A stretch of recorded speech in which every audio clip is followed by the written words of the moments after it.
السلام عليكم ورحمة الله تعالى وبركاته. isu noqod wanaagsan saaxiibayaal.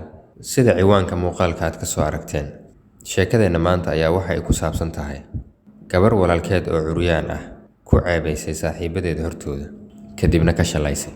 Magacaygu waa Mohamed Cabdulaahi, halka aad iga daawanaysaan waa kanaalka Mohamed Raashid. Ku soo dhawaada muuqaalkeena maanta.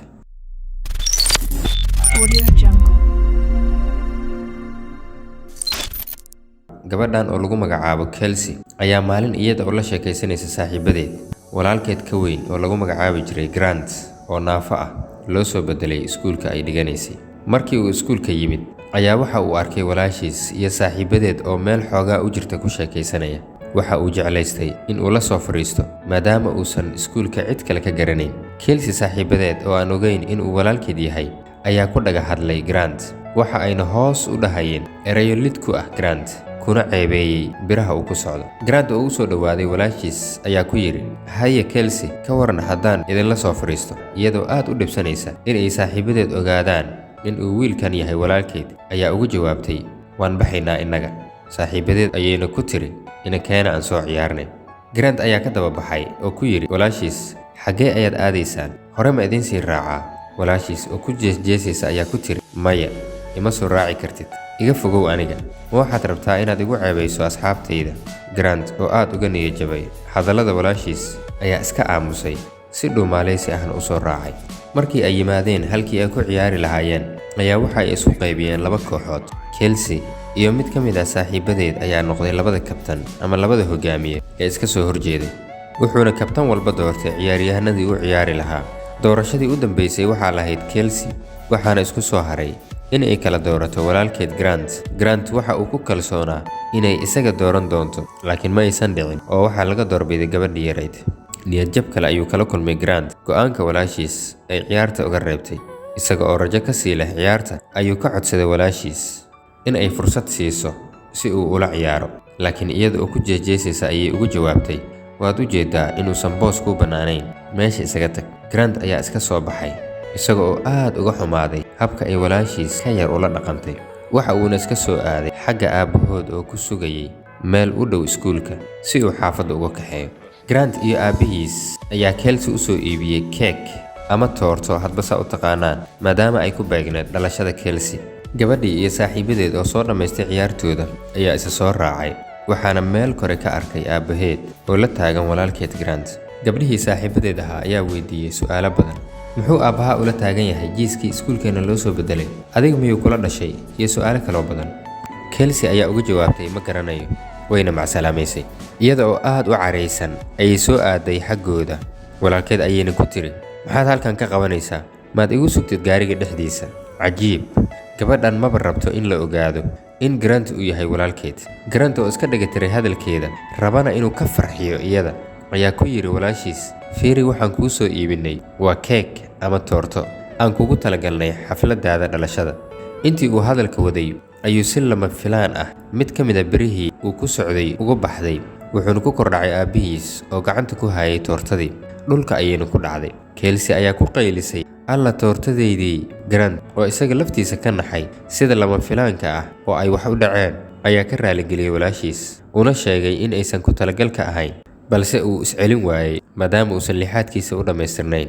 Laakiin Kelsey raaligelintaas dhago ay ku maqasho may lahayn, oo waxaa u muuqatay oo keliya xumaanta walaalkeed. Kelsey ayaana ku canaanatay walaalkeed ka weyn, "Wax walba qaladkaaga ayay ku dhaceen. Haddii aadan ku socon lahayn birahan xun, waxaan oo dhan ma dhici lahayn."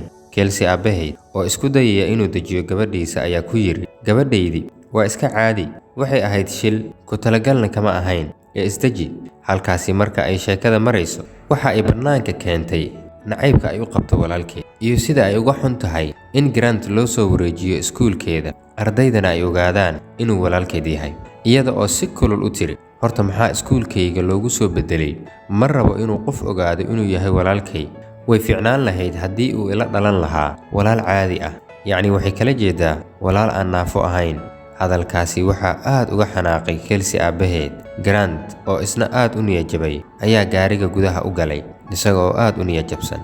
Aabihii ayaa si cara leh ku yiri gabadhiisa, "Kelsey, maxaa kugu kalifay inaad sidaas ula hadasho walaalka? Ma kaa mudan yahay walaalka kaa weyn inaad qaabkaas ula dhaqanto?" waa in aad si degdeg ah ku raaligelisaa ayuu sii raaciyey. Soomaali ayaa waxay horay ugu mahmaahday nin ay meel u caddahay meeli ka madow. Gabadhan waxa u cad xumaanta walaalkeed oo keliya, iyada oo isla sii quman ayay aabbaheed ugu jawaabtay, aabbo waa runtay, horta muxuu biraha ugu socdaa, muxuu si caadi ah ugu socon waayey. Aabbihii ayaa wejigiisa isbedelay oo hinna iscelin waayey, isagoo ogaa naafinimada wiilkiisa inay sabab u tahay walaashiis ka yar ee Kelsey oo sidan xun ula dhaqmaysa. laakiin nasiib darro Kelsey ma oga sababta uu walaalkeed ugu socdo biraha.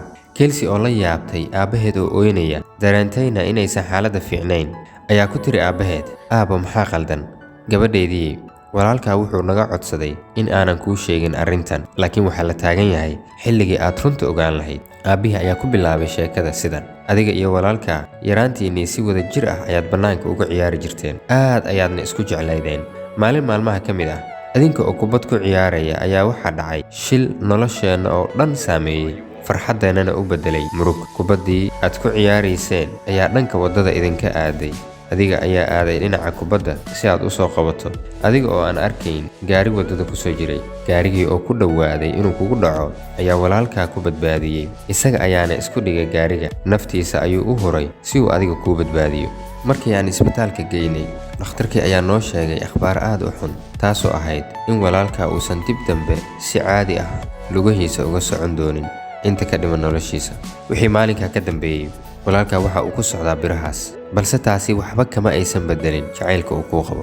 Hadda ma ogaatay sababta walaalkaa uu naafo u yahay? Waxaa laga yaabaa inaadan xusuusan karin maxaa yeelay aad ayaad u yarayd. Kelsey oo aad uga xumaatay sida walaalkeed uu u jeclaa iyo sida xun oo ay ula dhaqmi jirtay ayaa iyada oo ooynaysa ku jawaabtay, alla ilaahayow, aabba sidaas waxba uma ogeyn. Aabbihii ayaa mar kale ku yidhi, walaalkaa ayaa naga codsaday in aanan xaqiiqda kuu sheegin. Sababta ma garanaysaa? Walaalkaa waxa uu kuu diidanaa in aad murugooto, saameynna ay kugu yeelato shilkan. Xaqiiqdii walaalkaa si xad dhaaf ayuu kuu jecel yahay, ayuu sii raaciyey Kelsey aabbaheed. Wixii maalintaas ka dambeeyey, Kelsey waxa ay jacayl badan u qaaday walaalkeed, waxayna dib ka saxday dhammaan qaladaadkii ay walaalkeed ka geli jirtay iyo sidii ay ugu ceebeyn jirtay ardayda hortooda. Waxayna bilowday in ay caawiso oo ay ku faanto inuu yahay walaalkeed. Daawadeel, waxaan ku soo gabagabeynaynaa muuqaalkeena maanta. Ha ku xugmeen qofka muuqaalkiisa ilaa aad ka ogaato xaqiiqada dhabta ah ee qofkaas. Ugu dambeyn, waad ku mahadsantahay daawashada muuqaalkan. Fadlan haddii aad ka heshay muuqaalka, like saar lana wadaag asxaabtaada kale. Haddii aadan ka helinna kuma qasbanid. waa inoo muuqaalka xiga insha Allah. mahadsanid.